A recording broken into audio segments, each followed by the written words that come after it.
পরে আমরা কাজ করব। যে আমরা সুন্দর একটা দ্বীপ করছি, এটার কাজ আছে, একটা ডেকোরেশন পিস রেজিনের।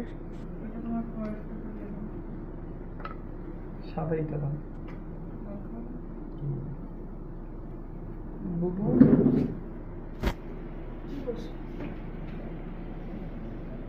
এটা আরো অনেক কাজ বাকি।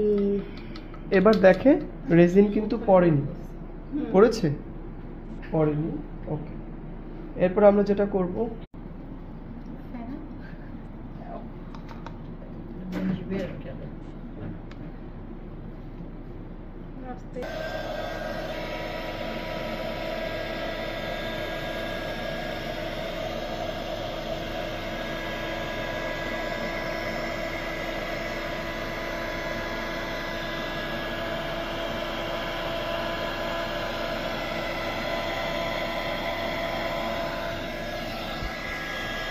শেষ। এরপরও নিজের মতো করে একটা সেট হয়ে যাবে।